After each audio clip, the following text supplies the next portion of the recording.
අවසානයේට ඔයාලත් එක්ක ෂෙයා කරගත්ත වීඩියෝ එකෙන් මම අරගෙන ආවා අපේ පවුලේ කට්ටිය එකතු වෙලා නිව් ඉයර් සෙලිබ්‍රේට් කරපු විදිහ ඒ වගේම අපේ පුතාගේ අම්මිගේ බර්ත්ඩේ සෙලිබ්‍රේට් කරපු විදිහ.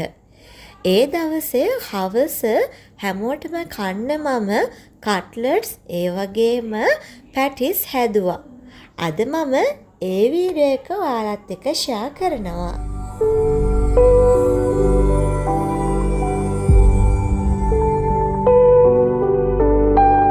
මම කට්ලට්ස් වලටයි පැටිස් වලටයි එකම ෆිලින් එක තමා අද භාවිතා කරන්නේ. මුලින්ම කරේ අල හොඳින් තම්බගෙන ඒ ටික හොඳට පොඩි කරගත්තා. මේ කරන්නේ සැමන් එකක් අරගෙන ඒ සැමන් එකේ තියෙන අය කටු ටික ඉවත් කරලා හොඳින් පොඩි කරගන්න එක. ඉතින් ඔයාලත් එක්ක කියන්න ඕනේ මම මේ කෑම දෙකම පැටිස් කට්ලට්ස් කියන වර්ග දෙකම කලින් දවසේ රෑ හදලා ෆ්‍රිජ් එකට දා ගන්නවා. මොකද ඊළඟ දවසේ අපිට තියෙනවානේ සෙලිබ්‍රේට් කරන්න බර්ත්ඩේස් ඒ වගේම නිව් ඉයර් එක. ඉතින් මේ වෙනකොට ඔයාලා ඒ වීඩියෝ එක බලලා ඇති කියලා මම විශ්වාස කරනවා. හරි. ඔන්න ඊට පස්සේ මං හදන්නේ ෆිලින් එක හදා ගන්න එක. මුලින්ම තෙල් ටිකක් ලිපේ තියලා ඒක හොඳින් රත් වුණාට පස්සේ මම තරාගත්ත සුදු ලුණු ඒ වගේම කුරුඳු පොතු එනසාල් කරාඹු නැටි වගේ දේවල් එකතු කරලා ටිකක් තෙලේ බැද ගන්නවා. ඊට පස්සේ කපාගත්ත ලුණු අමු මිරිස් ටික එකතු කරලා ආපහු සැරයක් කලවම් කරන ගමන් තෙලේ බැදගත්තා. ඊට පස්සේ අපිට අවශ්‍ය ප්‍රමාණවල් වලින් මම ස්පයිසස් එකතු කරනවා. මම අද එකතු කරගත්තේ 3-5 කුඩු, ඒ වගේම ගම්මිරිස් කුඩු, කහ කුඩු ස්වල්පයක් සහ කෑලි මිරිස් ටිකක්. ඉතින් ඔයාලගේ රස අනුව මේ දේවල් එකතු කරගන්න පුළුවන්. ඊට පස්සේ පොඩි කරලා තියාගත්ත සැමන් එක එකතු කරලා හොඳින් මිශ්‍ර කර ගන්නවා. සැමන් ටික හොඳින් ස්පයිසස් එක කලවම් වුණාට පස්සේ මම ඒකට අපේ රස අනුව ලුණු එකතු කර ගන්නවා. ඉතින් මේ හැම දෙයක්ම ස්පයිසස් ලුණු ඔයාලගේ රස අනුව එකතු කරගන්න පුළුවන්. ඊට පස්සේ මම කලින් තම්බලා පොඩි කරලා තියාගත්ත අල ටික මේ සැමන් එකට එකතු කර ගන්නවා. අල සැමන් මිශ්‍රණය කියන්නේ සාමාන්‍යයෙන් කට්ලට්ස් පැටිස් ඔය වගේ දේවල් හදනකොට ගොඩක් ගෙවල් වල හදන මිශ්‍රණය. ඊට අමතරව ඔයාලට පුළුවන් මේ මිශ්‍රණයත් එක්ක තව එළවලු ಜಾති වගේ දේවල් එකතු කරගෙන රස වැඩි කර ගන්න. ඉතින් අද මම ලේසියට තමා මේ මිශ්‍රණය හදාගත්තේ. ඔන්න දැන් මගේ මිශ්‍රණය හදලා ඉවරයි. මේ තියෙන්නේ මං හදාගත්ත ඒ ෆිලින් එක. ඉතින් මේකත් රසට තියෙනවා. ඉතින් ඊට වඩා රසට තව හදාගන්න පුළුවන් ක්‍රම තියෙනවා. දැන් මම හදන්නේ අපිට පැටිස් එක හදාගන්න අවශ්‍ය කරන ඩෝ එක හදාගන්න එක. මම පාන් පිටි ග්‍රෑම් 300ක් අරගත්තා. ඒ වගේම ඒකට පොල් තෙල් මේස හැඳි දෙකක් එකතු කරලා අවශ්‍ය ප්‍රමාණයට ලුණු එකතු කරලා හොඳින් මේ විදිහට කලවම් කර ගන්නවා. ඊට පස්සේ මම මේ එකතු කරගන්නේ හොඳින් රත් වුණ උණු වතුර. ඉතින් පැටිස් ඩෝ එක හදන ක්‍රම කිහිපයක්ම තියෙනවානේ. මම මේ හදන්නේ ලේසියෙන්ම හදාගන්න පුළුවන් ක්‍රමයක්. මේකට අපි බටර්, අයිස් වතුර මේ කිසිම දෙයක් එකතු කරන්නේ නැහැ. ඉතින් ඕනම කෙනෙකුට ලේසියෙන්ම හදාගන්න පුළුවන් ඩෝ එකක් තමයි මම මේ හදන්නේ. අපි පැටිස් එකට හදාගන්න ඩෝ එක සොෆ්ට් ඩෝ එකක් වෙන්න බෑ. ටිකක් ඝනකම් ඒ කියන්නේ තද ගතියට දැනෙන ඩෝ එකක් විදිහට තමයි අපි හදාගන්න ඕනේ. ඉතින් ඒ නිසා ඔයාලා වතුර එකතු කරනකොට ටික ටික එකතු කරලා ඩෝ එක අනන ගමන් බලන්න කොච්චරක් වතුර අවශ්‍ය වෙනවද කියලා. ඉතින් එක එක පාන් පිටි වර්ග අනුව අපට අවශ්‍ය වෙන වතුර ප්‍රමාණය උනත් වෙනස් වෙනවා. මේ තියෙන්නේ මගේ ඩෝ එක.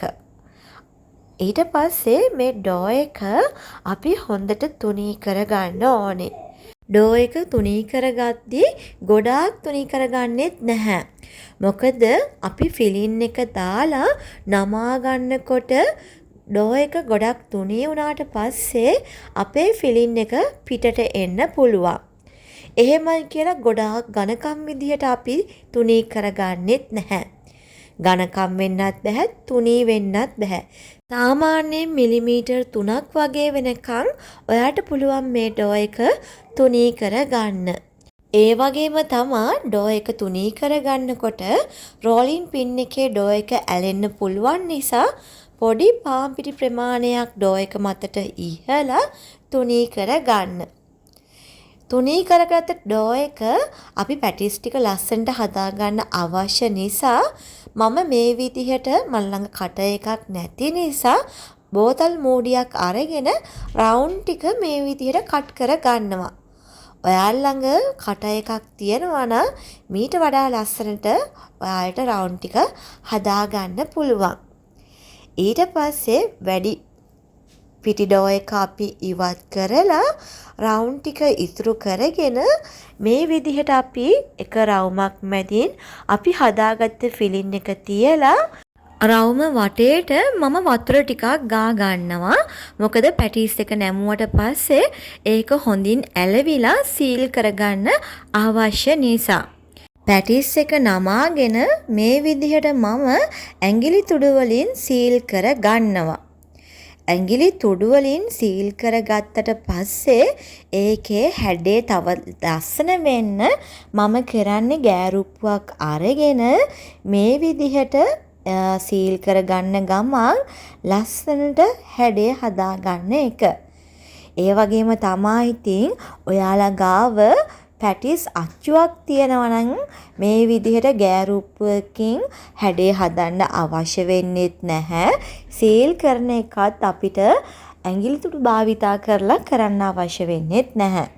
අද මංගාව පැටිස් හදන අච්චුවක් ඒවක් නැති නිසා තමා මම අතින්ම මේ විදිහට මගේ පැටිස් ටික මම ලස්සනට හදාගත්තේ.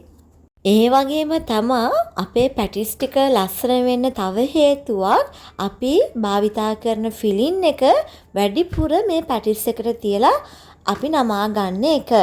මොකද එතකොට තමා පැටිස් එක හොඳට පිම්මිලා මේ විදිහට ලස්සන හැඩයකට අපිට හදාගන්න පුළුවන් වෙන්නේ. ඊට පස්සේ මම රවුම් කපාගෙන ඉවර වෙලා ඉතුරු පිටි ටිකත් ආපහු පොඩ්ඩක් නීඩ් කරලා ඩෝ එක හොඳට තුනී කරගෙන ආපහු මගේ බෝතල් මෝඩිය භාවිතා කරලා පැටිස් හදාගන්න රවුන්ඩ් ටිකක් කට් කර ගත්තා. ඉතින් මම නම් ඩෝ එක අහක නොයන විදිහට ඉතුරු වෙන හැම වෙලාවෙම ඒ ඩෝ එක එකතු කරලා මේ විදිහට පැටිස් හදාගන්න අවශ්‍ය කරන රවුන්ඩ් ටික කපාගෙන කලින් විදිහටම පැටිස් ටික හදාගත්තා. ඉතින් මේ හදාගන්න පැටිස් ටික මම මේ වෙලාවේ බදින්නෙවත් බේක් කරන්නෙවත් නැහැ. භාජනයකට මම ඒ පැටිස් ටික එකතු කරලා ෆ්‍රිජ් එකේ දාලා තියාගන්නවා. පහුවදා හවස ටී ටයිම් එකට අරගන්න. ඉතින් මම බොක්ස් එකට මේ ටික එකතු කරනකොට එක ලේ එකක් පැටිස් මේ විදිහට තියලා අනිත් ලේ එක තියාගන්න කලින් පොලිතින් කෑල්ලක් මේ විදිහට පැටිස් උඩින් එලා ගන්නවා. මම එහෙම කරන්නේ පැටිස් එකෙන් එක ඇලවෙන එක අඩු කර ගන්න. ඔන්න දැන් මම පැටිස් ටික හදාගෙන ඉවරයි. ඊට පස්සේ අපේ ඉතුරු උණ ෆිලින් එකෙන් මම කට්ලට්ස් ටිකකුත් හදා ගන්නවා. මොකද මේ දවස් ටිකේම අපි අවුරුදු වලට කොහෙ ගියත් කෑවේ පැණි රස කෑම. ඉතින් මට හිතුණා අපි අවුරුදු සෙලිබ්‍රේට් කරනකොට පැණි රස කෑම වලින් ටිකක් ඈත් වෙලා කටට සැරට දෙයක් හදා ගන්න. අන්න ඒ නිසයි මම පැටිස් ඒ වගේම කට්ලට්ස් ටිකක් හදාගන්න තීරණය කළේ. මම ෆිලින් එකෙන් අවශ්‍ය ප්‍රමාණයට අරගෙන ඒ ටික බෝල කරගෙන මුලින්ම මම අද දවට ගන්නේ පාන් පිටි මිශ්‍රණයක බිත්තර සාරුවල් නම් නෙමෙයි. පාන් පිටි බැටර් එකේ තවරගත්ත කට්ලට්ස් ඊට පස්සේ මම බිස්කට් කුඩුවල තවර ගන්නවා. ඔන්න ඔය විදිහට තමයි ඉතින් මම කට්ලට්ස් ටිකත් හදාගත්තේ. මේ කට්ලට්ස් ටිකත් මම භාජනයකට එකතු කරලා ඒකත් ෆ්‍රිජ් එකේ දාලා තියාගෙන පහවදා හවසට බැද ගන්න තමයි හිතාගෙන ඉන්නේ. ඉතින් මේ විදිහට ගෙදර ෆන්ක්ෂන් එකක් එහෙමත් නැත්නම් කවුරු හරි කෑමකට එනවනම් ඔයාලට පුළුවන් කලින් දවසේ ඔයාලට කරන්න පුළුවන් දේවල් කරලා ෆ්‍රිජ් එකට දාලා තියාගන්න. මේ පහුවෙනිදා මම පහුවෙනිදා ෆ්‍රිජ් එකට දාලා තියාගත්ත පැටිස් ටික පැයකට විතර කලින් එළියට අරගෙන ඊට පස්සේ ඒ ටික එයාර් ෆ්‍රයර් එකට දාලා බේක් කරගත්තා. 175ට විනාඩි 20ක් තමයි මම බේක් කරගත්තේ.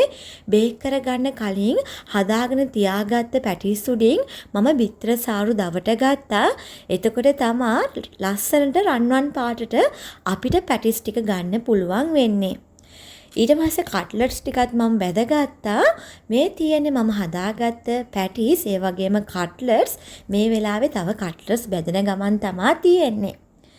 ඉතින් මං හිතනවා අද වීඩියෝ එකත් ඔයාලා හොඳින් රස විඳින්න ඇති කියලා. ඒ වගේම ඔයාලගේ ගෙදර ෆන්ක්ෂන් එකක් තියෙනවා නම් ඔන්න ඔයාලටත් අයිඩියා එකක් තියෙනවා කලින් ඉඳන්ම රෙඩි වෙන්න. එහෙනම් මම අදට නවතින්නම්. අලුත් වීඩියෝ එකක් අරගෙන ඔයාලා හම්බ වෙන්න ආපහු එන්න. ගිහින් එන්න. බයි.